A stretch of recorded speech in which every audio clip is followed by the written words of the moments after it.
On today's Phoenix Magazine podcast, a great 48 visit with Laura Hansen, the owner of Saddle Mountain Brewing.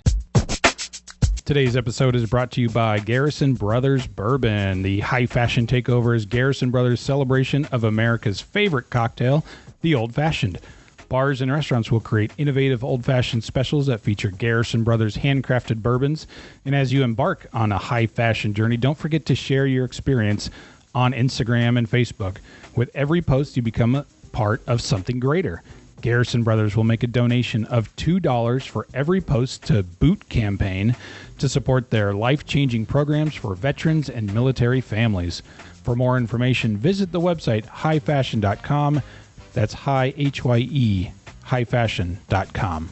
All right, welcome to the Phoenix Magazine podcast. I'm Matt Johnson, Director of Digital Content. Next to me, Leah Lemoine, Managing Editor, Phoenix Magazine. Leah, we've come out to Avondale for the check out the new Penny Cafe. What do you think about this spot so far? It's gorgeous, and I grew up for a large part in Avondale, and we did not have anything this cool when I was here. So we're here with the owner of the new Penny Cafe and Great 48 alumni, Laura Hansen. Laura, Hello. Good to see you again. Nice to be here. Thanks for having me. You also own Saddle Mountain Brewing Company, and you were in the Great 48 feature last year, class of 2022. Now you're becoming this like titan of hospitality industry. Would you say that's a correct statement, or am I way off? That's a lofty statement, but I appreciate it. I don't even know really how to respond to that. I enjoy what I do, and if owning a restaurant is what I'm intended to do in life, then I'm going to try to do multiple of that. So I have two partners with New Penny Cafe, Jenny and Brittany. They came from En Route Coffee and Tea, and I met them about 7 doors down from Saddle Mountain when they bought an already existing coffee shop. And we met over bags of ice, and I just thought they had done such a phenomenal job with that endeavor that I decided, hey, if you want to, I'll be happy to open something with you. And so then New Penny was born. So tell us a little bit more about this place. Coffee bar. I can see that sign right beyond there. I'm drinking this iced coffee here. I think Leah's got a drink there. Best black tea. I promise you it's the best black tea. Leah, what do you have there? I have a delicious iced latte. Okay. And there's breakfast here, lunch here? Breakfast, brunch, and lunch, coffee and cocktails. Okay. Yeah, we have a phenomenal staff, extremely pleasant and happy to serve you. And Denny and Brittany have done a phenomenal job with creating the culture here. And Denny is the baker and the cook and the menu developer. Prior to opening, we kind of discussed and talked about the direction we wanted to go, and they have done a phenomenal job with that. So I have to give credit where credit is due. And there's cocktails here too, right? There are. Is that so? You guys stay open late for that, We do not. Actually, currently, and since we've just been open 9 months, we opened January. We do 6 a.m. to 3 p.m. based on customer need and the fact that we're at the American Sports Complex here in Avondale. They have a lot of events on the weekend, so we'll judge it as we become more solid to see if we stay open till more like 6 p.m. So like do a 12-hour stint from 6 to 6. What do you think, Leah? Should we do a cocktail camp here next summer? It's coming to an end this summer, but there's always a chance for next summer, right? Yes, totally. I think that the West Valley is clamoring for more cocktail spots, and this would be an excellent addition to Cocktail Camp to serve some of our West Valley readers and beyond. Have everybody come over here. Yeah. Oh, I love it. I noticed that it's on the other side of where we're sitting, but you have that giant wooden sign, and you created that yourself, right? I did. Did you know you had carpentry skills? Or yeah, is that is not my first sign. That was not my first rodeo. Okay. No, where does that come from? I think my mom, honestly, and youth and growing up in the middle of nowhere with 10 acres to explore. My dad was the guy who didn't want me to use his electric tools, but bought me the handheld auger when I was like 5, 6, and 7, you know what I mean? Where I would create things. I created a set of wings once. I think it was about 10, made them out of wood and jumped off the roof of our carport. Thank God it was only about, 12 foot down, and I just landed and rolled, but I did not fly, but I did create the wings. The wings didn't work. Yeah. And that's always a tough lesson for a kid, right? Like that gravity. Yeah. You think you can fly sometimes, you just can't. I had no idea. Aerodynamics was not my thing. I just liked to put wood pieces together, and I covered it with fabric. I remember that. But no, but when I owned Tin Top Bar and Grill out in the far, far West Valley, I had painted all the signs for that establishment too. That just recently burned. So all those signs I painted are now. Oh yeah, I saw that. When that was back earlier in the summer. Earlier in the summer, yeah, right during one of the big storms. I'm not exactly sure if it was an electrical fire or was hit by lightning or whatever, but it was really devastating. The guys who bought it from me did a great job, but they didn't really change the aesthetic. So the paintings on the inside were still the paintings that I had painted on the wall. And since I was a teacher in my early days, I had an overhead projector. You remember the ones with the little cellophane or the acetate, and you drew on it with your pen, and then you wipe it off. You know that. Yes, pre-smartboard. I love those days. Yes, those. I think some teachers might still be using those, the old school ones, right? In fact, it's in my car right now because I just did another project at another location. But I use that to put all those signs on the wall, and that's what I use to put that new penny, the wording on that sign too. But very cool. Very cool. Thanks.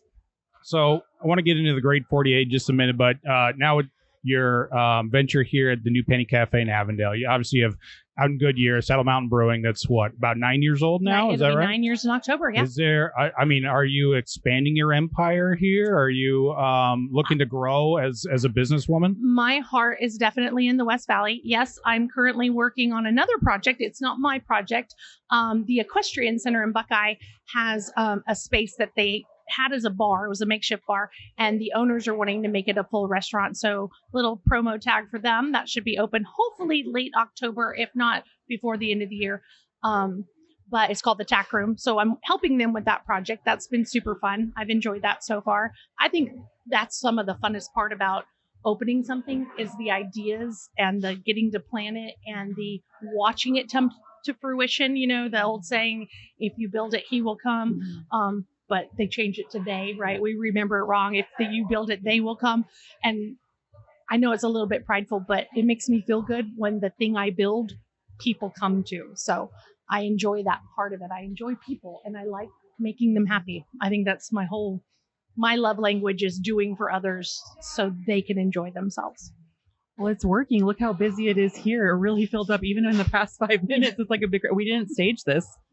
It's all organic. Yeah, it's a Tuesday morning at like 10 o'clock here, and business is not slow at all. You guys are cranking. We got fire and medical over there, enjoying some breakfast and some drinks. Big group of maybe some business people over here, local people that work in the area. Dealers. Is that kind of like your the big kind of clientele around here? Is the people who work here locally, or do you get people that maybe flock in that know you from Saddle Mountain down the road? I think both from Saddle Mountain, definitely from En route. The girls' social media is on fire, so they do a very good job with that. So it was kind of nice to open this location with 2 other feeder businesses because it wasn't dead day one, right? People did know it was coming and they came in, and it's been growing ever since. In fact, I think it grew ever so slightly this summer, which I cannot say for all businesses because the summer has been a rough one. But yeah, I really do think it's a lot of local. Again, I said on the weekends when the events are happening, we get a lot of mom and pops who have their kids playing soccer or basketball. And yeah, the fire department comes, the city of Avondale comes often. A lot of this is Avondale Boulevard, so it is the thoroughfare going in. Yeah, I-10, right off the I-10 on Avondale. Can't miss it. It's like right off the freeway. And we made the conscious effort to open at 6 because we realized like a lot of people go to work at 7. So come get your coffee, get your breakfast, or get a to-go wrap and take it to work with you for lunch. It must be good because there's lots of people here, as Leah said. I think it is. Yeah, it's awesome. I think the girls are doing a great job. As you were talking about how you try to make people happy and stuff like that, and you're in owning these businesses, and I think that was kind of why she was on the Great 48, right, Leah? Yeah, 100%. She was nominated by multiple people, including some of her employees, and they said that they were impressed that she put others before herself, and that especially during the pandemic, she really stepped up to make sure all of her employees were taken care of, fed, nobody went without. And I just reading that made me cry. I'm such a sap, but that's what brings you faith in humanity, is that kind of feedback, and it's nice to see people recognized. Leah doesn't cry at anything, really. So cry at everything. So what about that? What about that when you hear something that you like, your employee once ran me down in a parking lot to brag on you and sing your praises that you had done this during the lockdown, that you had kept your staff employed and fed, and even when the restaurant wasn't open. Like, how does that, when you hear somebody that works for you, you're the boss, and somebody's coming up and saying the boss is doing this, she's so great, like that. Not a lot of people say that about their boss, right? I appreciate that. I really do, because I didn't do it for recognition. I don't know that I did it as big as they are putting it out there, but if that's how it affected them, it's humbling, and I appreciate that, because I really did. I tried. I mean, I had hairstylists who I'm like, come cut all my family's hair at our house because when nothing's open, but I'll pay you to do that. And I, and I tried. I'm like, I have refrigerators full of food and we can't use it. Please come and take something for your house. I know I also partnered with the West Valley Mavericks during that time because school lunches were not coming readily to all the kids. And during the summertime, it was just rough on them. So we partnered to feed some kids and their families. I just, if I have and I can, you're welcome to it. I really, I know we open businesses to make money. I do it to feed my family too. I don't do it to own 5 yachts. I don't even like yachts. But, just 4. Yeah, I think, just right? 4. No. But I do it. I mean, of course, to run a business and to be successful and to have nice things. But I also want that for everybody that works for me. I want to give as much as I can. I wish restaurants were a higher profitable thing, but with that being said, I appreciate my staff. They do such a good job for me. It is not me out there serving people every day. It is not me in the kitchen cooking. It is not me managing. It is not me making the labor schedules. They do that, and I appreciate it. And I hope they feel that. I hope they know that. And so when they come back and say stuff like that, it gives me an inkling that they're appreciative of it and that they recognize that I really want what's good for them and to do all that I can for them. I've helped young coming up in the world understand financing and credit cards, maybe because they didn't come from a place their household didn't know.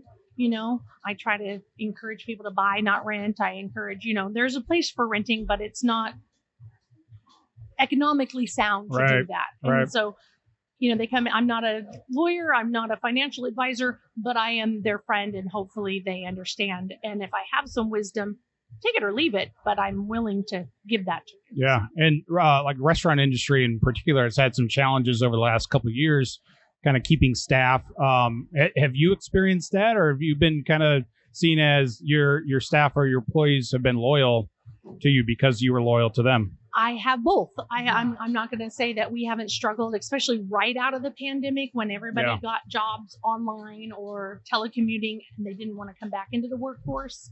So that was difficult, especially like back of house kitchen staff. However, those who were with me that I'm like, hey, we're closed down. It's a good time to redo the whole kitchen while we're closed down. You guys come, we'll take all the stuff out and you wash it and clean it, and I'll just pay you like you're regularly getting paid. So you're working a 9 to 5, but you're not really serving the people. So they stayed. I have a lot that have stayed for a long time. I have one girl, Brianna, shout out Brie, has been with me since she is 17, and it's been almost 8 years now of 9-year stint. So she's been with me for a long time. My brewer has been with me for a good long time, started out in the kitchen, got to learn under a previous brewer, and he's doing a phenomenal job. I have Mimo, who was a bartender that moved into the GM world, that has still friends, still came to the event we had the other day. I talked about Whistle Pig. But he's moved on to do bigger, better things, but still good friends, still comes in, still wishes me well and wants the place to do great, and vice versa. I do him. So even when people move on, they're not always moving on because they don't like it. I've had, people go finish the bar and become lawyers. I've had medical, they've become nurses or PAs or, any of those kind of things. So they don't always move on for bad reasons. They move on because I was a stepping stone to the next grade. They got married. They don't need to work anymore, or they've had babies or all that kind of stuff. So loyalty, yes. Do I have turnover? Absolutely, it's the nature of the game, but there are some key components in there that have been with me for a long time, and I am blessed and appreciative and humbled that they're still there. Yeah, when I was in Saddle Mountain, it was Beer Week of 2021. There wasn't a beer fest going on, but it was like right after things were kind of reopening, but Saddle Mountain was still humming like weekday, middle of the day. I don't even know if it was like a lunch crowd. Do you think your customers are also kind of share that same loyalty that there's always going to flock to, Saddle Mountain and Goodyear because of you, because of what you've established, because of the type of employees that you trust too, right? Oh, absolutely. We have a phenomenal set of regulars, if that's what you want to call them, great customers who are friends. Like, to even say, to do them injustice to say they're customers, because they're friends and they come in often. And, and if they're going to spend that dollar someplace and they choose to spend it with me, that's also very, it's humbling. It's endearing, and it's appreciated. It's funny that you say that, because just, I don't know, yesterday or the day before, John, who is my marketing manager, he posted, somebody had tagged, they got in their car and they turned it on, and it was Sunday, right? And their little navigation thingy says Saddle Mountain, 7 minutes away or whatever. And I typed, I'm like, they come so often, their car knows where they're going on a Sunday. It knows. And they posted that, and that was just like, it made me chuckle and smile, and yeah, that was awesome.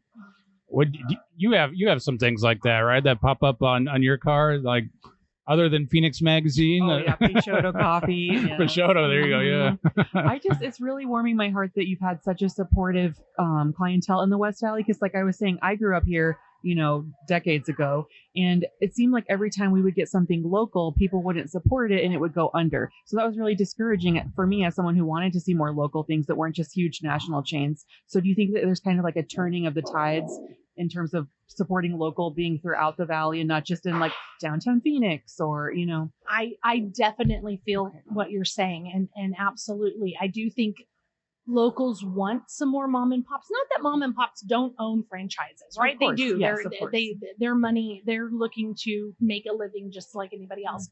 Mm-hmm. But that notion that it's not replicatable or it's not a cookie cutter kind of thing, I think is near and dear to a lot of people. They want something different. They want something homemade or whatever it is you're offering. Yeah, I don't think that's just a culture on the internet. I think that's an actual, people are living by that. They're actually spending their money where they want to. And again, very appreciative. Thank you. Yes, of course. Oh, sorry. No, you're good. Shaking the table a little bit. It's allowed once. It wasn't. It's allowed once. Going back to Saddle Mountain, you're the brewing there for 9 years. You guys have won so many awards on world stage, national stage, even local. You guys won at the Arizona Craft Beer Awards, Great American Beer Festival, World Beer Cup just this year.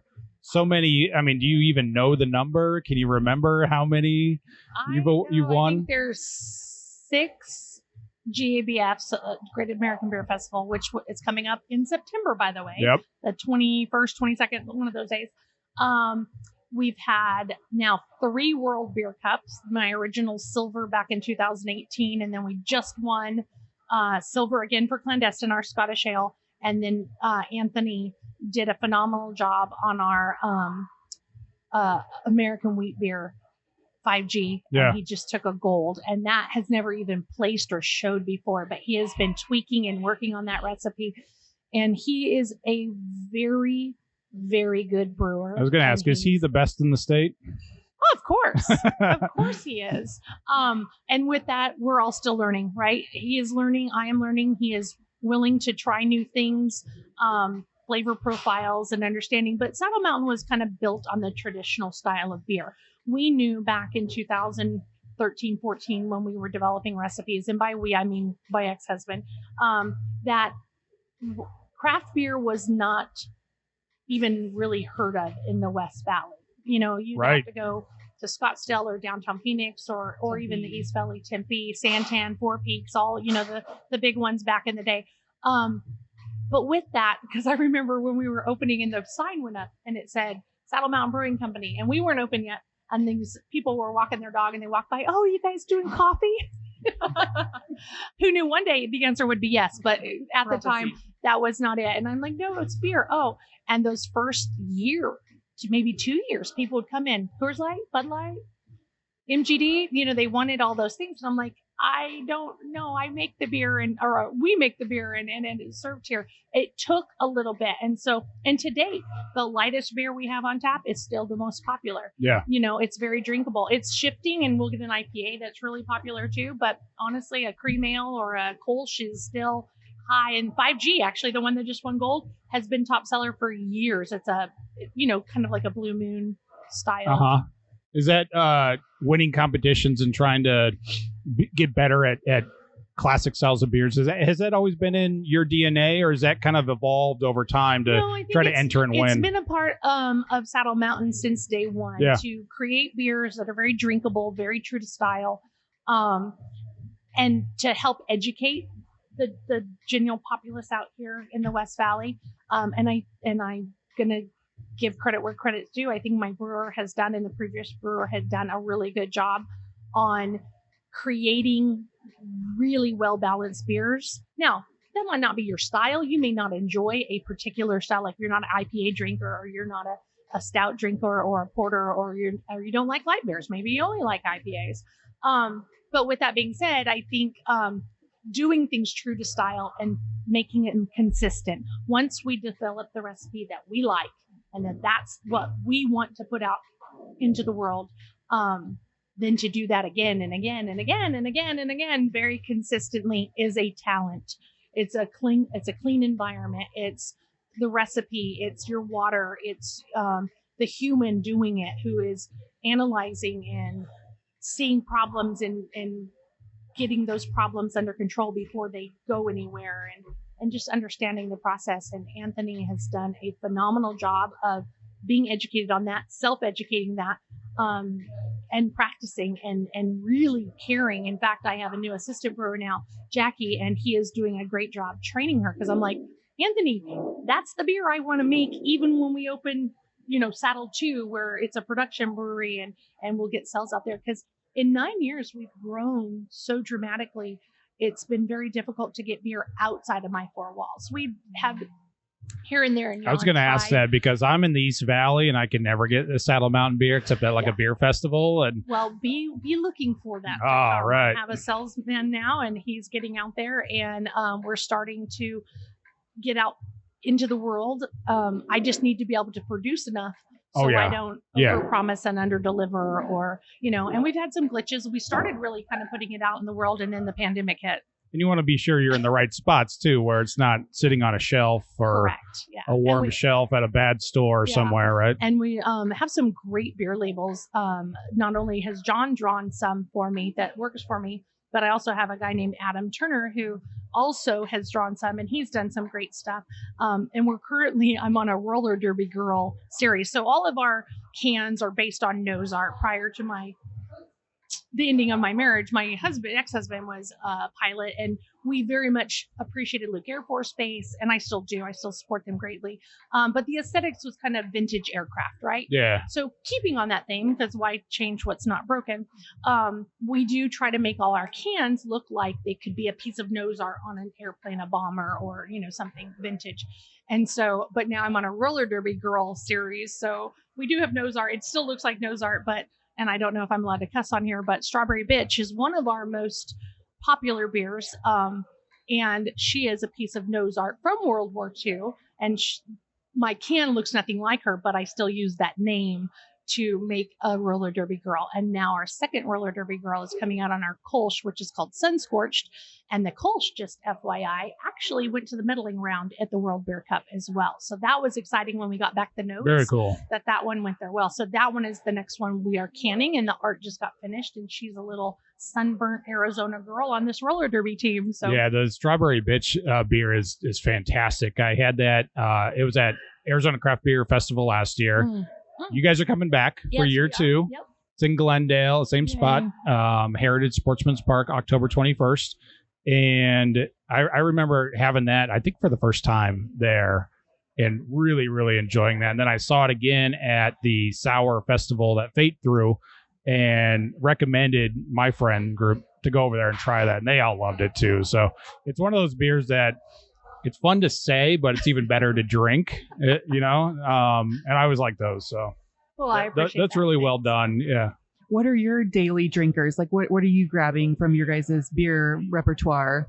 Everybody has their own flavor. Honestly, Sunscorch, the Kolsch that Anthony developed, is probably very high on my list. We also have a Scorch beer coming out, like a black lager that's coming out. And it's dark like a porter or stout, but it's light and refreshing with a toasty finish. So it presents like it's going to be a heavy beer, but it's not. So that's one of my favorites. We don't do it very often, but when he brings it out, I do like that.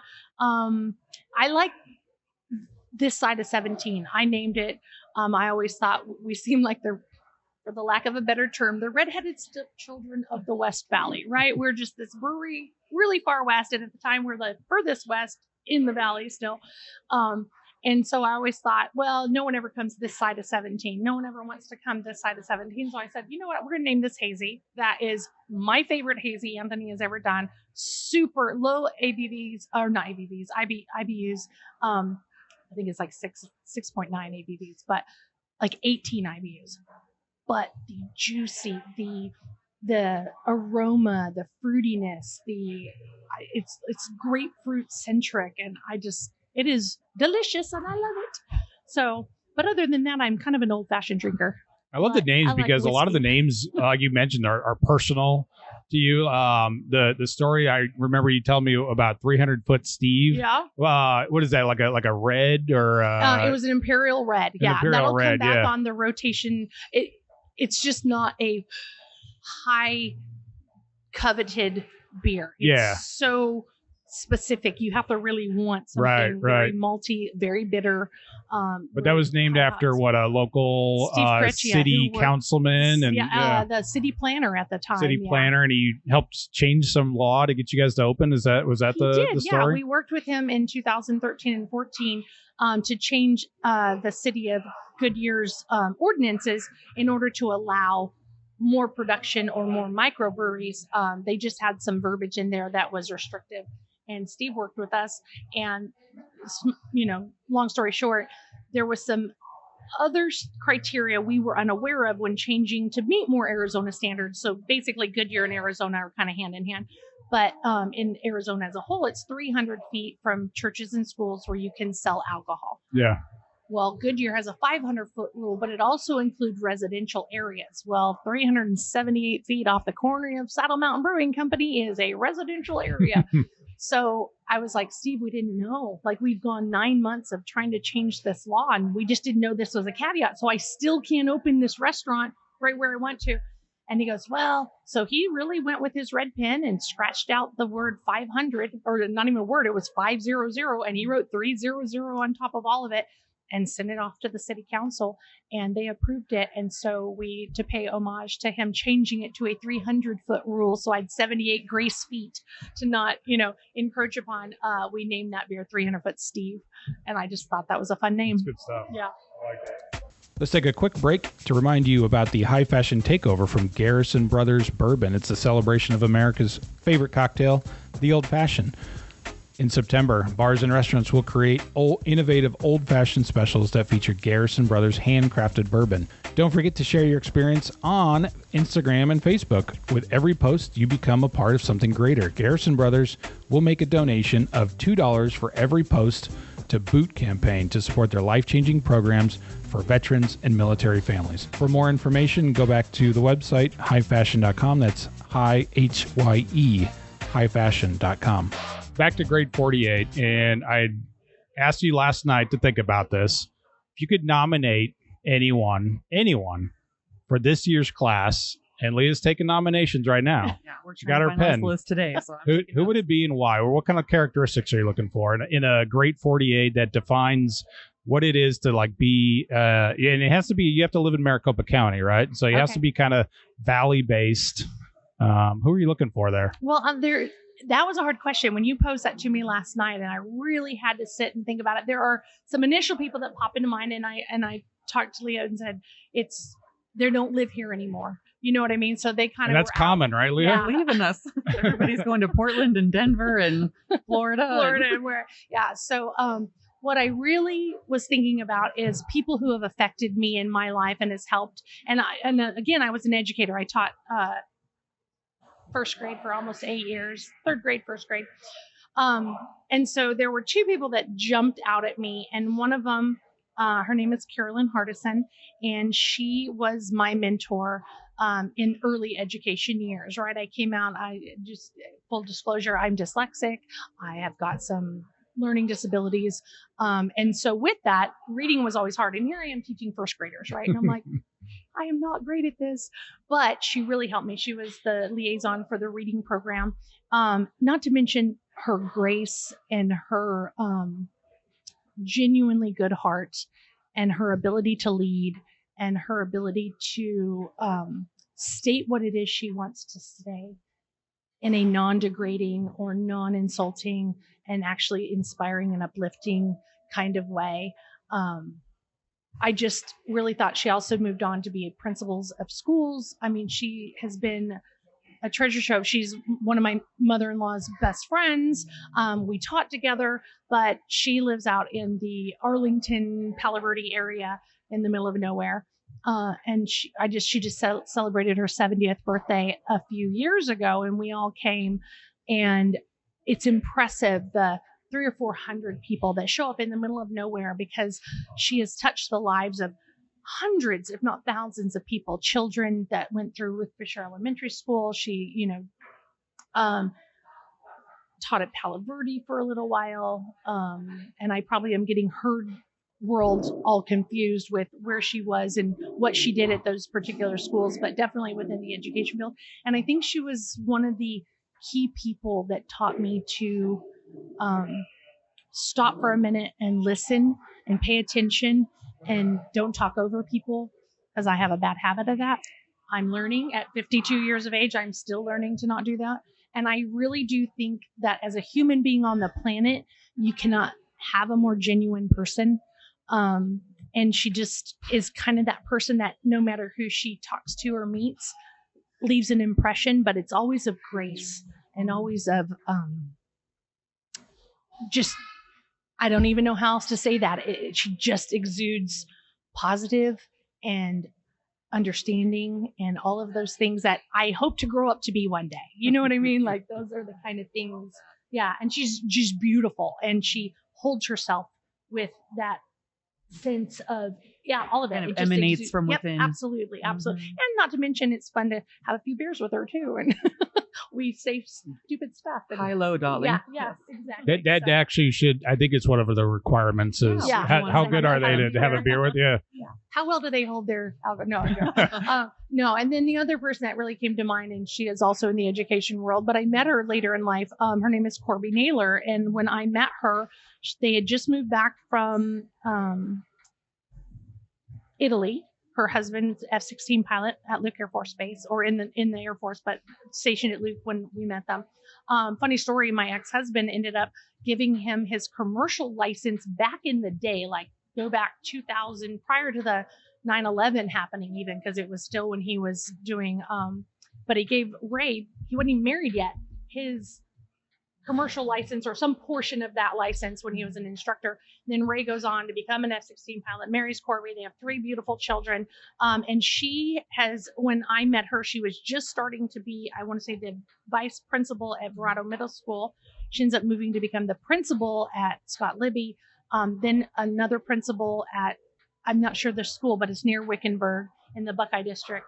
And then now she's consulting and she's helping other schools all over the nation.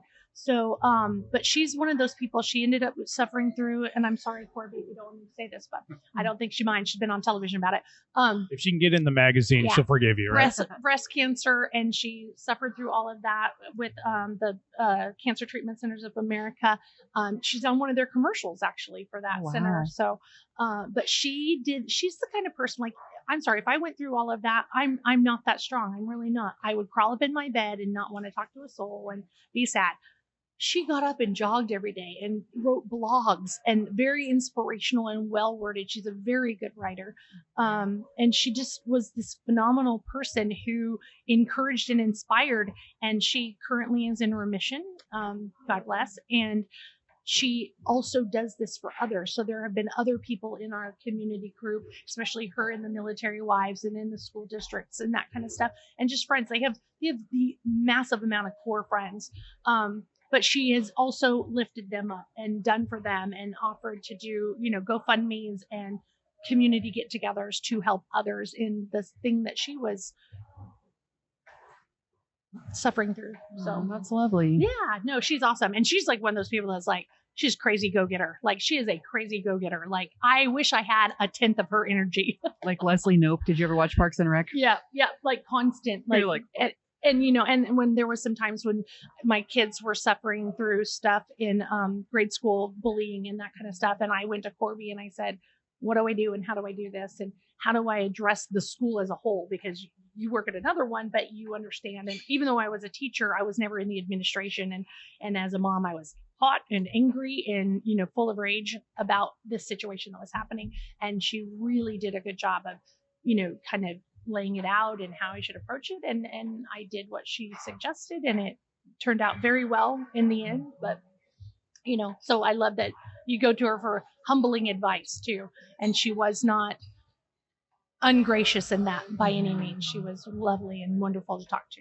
So even more of a go-getter than you? Oh, is that what you're saying? Like oh, wow. She's more energy than me. Much more energy than me. Yeah. Well, there you go, Leah. What do you think about those suggestions? I love them. She was writing notes over there. In all fairness, she is younger than I am too, though. We love powerful women.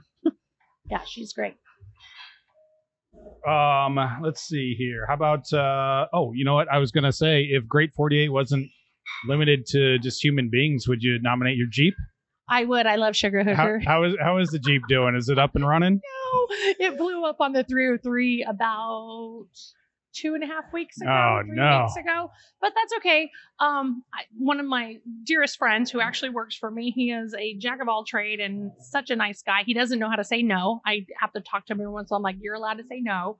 But he doesn't, and he is a genuinely good soul. One of the better people I have known in my lifetime. Will help anybody get the shirt off his back, take in children who need a place to live. I mean, he's an awesome human being. He's got Sugar Hooker on a trailer, and he's going to put a new radiator in her and a new water pump and a new serpentine belt. And when that happens, I will be back out in the desert.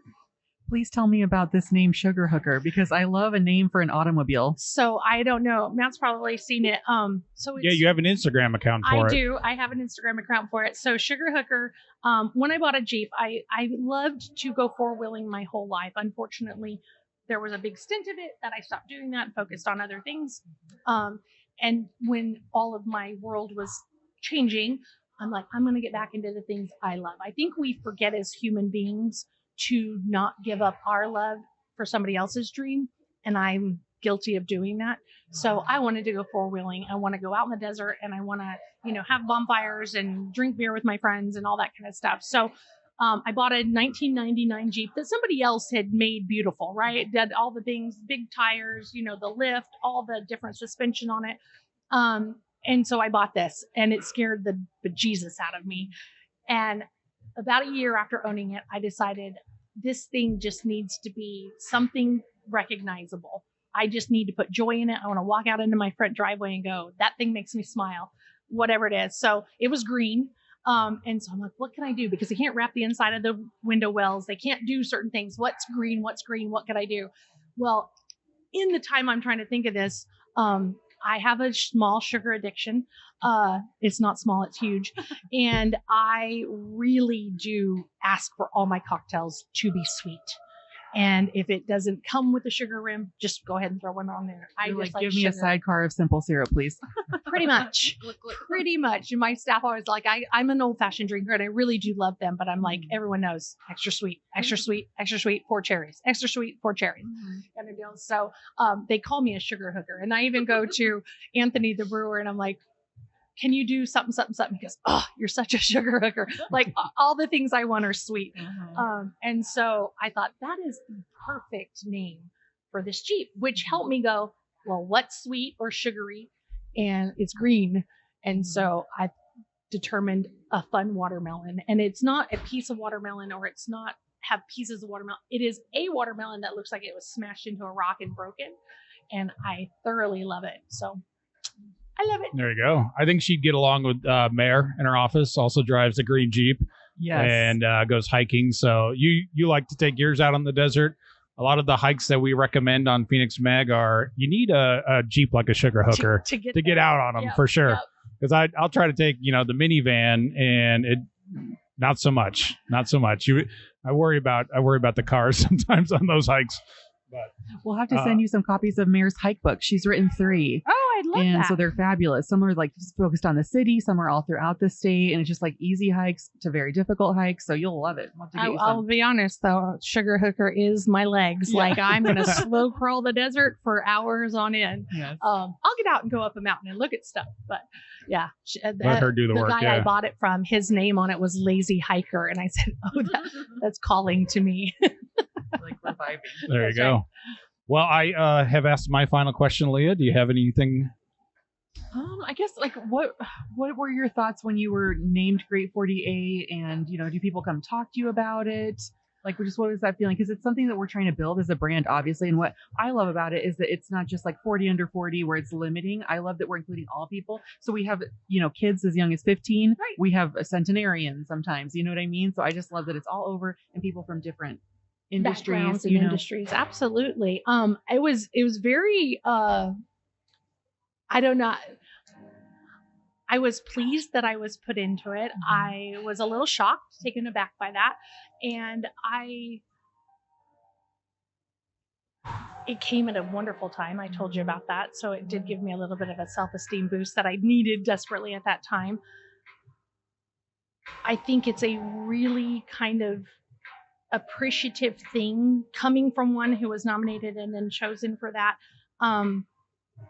It's nice to be recognized. There's sometimes that you do a lot, and I don't do it for recognition, but when that recognition comes, when you told me my staff, talk to you guys about it, I keep saying the word humbling, but that's kind of what it is. I don't know, I don't want to be overly prideful or anything like that, but it makes you smile, and it says, okay, maybe all the not good times, maybe all the headaches are a little more worth it because somebody did say thank you, I guess is a good way of putting it. So I appreciate that you guys do that. I think it's a great concept. Definitely don't stop doing it. I think you don't realize what it does for the individual to have a very notable magazine come out and say, hey, we see you. It's pretty impressive. And I'm going to speak for us as a group at that time. It really does help to get a pat on the back every once in a while. And I love that a group of people, Phoenix Magazine, can do that for an entire other group of people, individually speaking out there. But they get to see the appreciation, that it's not just the locals who say, hey, we love your place, because we get that, we do. And I did have people come up, and I remember I was at a car fix-it place getting one of my other vehicles worked on, and the gal came out and she was walking behind the desk and she looked at me and then she double took, and I'm like, my head goes down because I don't know why she's looking like it's something on my face, and she goes, did I just see you in Phoenix Magazine? And I said, yeah, you did. And she goes, that's awesome. Oh my God. And she's like, if I had it, I'd have you autograph it. And I thought, how sweet was that? And even she doesn't know the rest of the day how awesome I felt, right? And so you get to have those little moments, and I hope you can give them to more people, because there are a lot of people out there who do way more than I do, who've seen more, helped more, that deserve a little attaboy. And just keep going. We see you. And I think that's a great thing. For me, it makes my job worth it. I see all of these cool people doing all of these cool things. And that's what makes me excited to do my job, is I get to talk to people who are so passionate about what they do, and it's like, we really live in a cool place full of all these cool people. We really do. If we ever did a party, would you come? Absolutely. Okay, good. Grade 48 party with Laura coming soon. A reunion. She already booked. I know a place you could have one. Okay. We do need to do some more of our events in the West Valley, like the Arizona Craft Beer Festival coming in October. So Saddle Mountain will be there. Yes, we will. What's great is your brewer always shows up to these events. Anthony's out there with your staff, and because usually it's like a marketing person, and you don't really know you don't have a chance to talk to brewers because a lot of them are kind of introverts and really they just want to like brew beer out back in the dark and just kind of go home and drink their beer and not be heard from. But Anthony's always out there. He was at a home tour serving beer to all the Phoenix Home and Garden folks. Do you know how much he loves doing that? Yeah. He really enjoys people. I mean, you have to. Like I said, like brewers are not that type of person, but he is the exact opposite. He's a character. Yeah. No, I love him to death. Absolutely. Just a neat guy. And he's ex-military too. He was a medic in the Army. So Okay. I really do try to support as much of that as I can. My GM is retired out of Luke Air Force Base and have different kids in the kitchen who are going on into the military and those who, need a foot up as they come out of the military. I just hired a young man who just left. He's now a host in the front, but it gets the ability to meet people and to never know where those introductions are going is a neat power of community, a neat power of creating a centralized location where people can gather, hopefully for all good reasons, but they gather, and who you're going to meet and how that's going to work out for you 5 years down the line, 5 months down the line, 7 years down the line is one of the greater joys of what this industry does. And I think that's within all industries. And I wouldn't have it any other way. I think it's awesome. Well, Laura, that's really well said. We thank you for having us here to the new Penny Cafe. Check it out. It's in Avondale. You guys have been open, for a couple months now? Since January. Since January. Yeah. Okay. And if you want to hear more great stories about Grade 48, just run down a strange media guy like me in the parking lot and come tell me how much you love this person that maybe your boss, maybe somebody you know. So that's not quite how it always works, right, Leah? So we have It does work. that it could work in Laura's case, and it did. So Laura, thank you. This has been awesome. Appreciate you so much. Thank you guys. I appreciate you. The Arizona Craft Beer Awards and Festival coming up October 21st. It's in Glendale. We hope to see you there. You can get your tickets for the beer festival at tickets.phoenixmag.com. Tickets.phoenixmag.com. Just look for the big logo that says Arizona Craft Beer Festival. We're having our awards coming up here in a couple weeks, and we will celebrate them at the festival on October 21st. That'll do it for today's episode of the Phoenix Magazine podcast. God willing, we will see you here next week.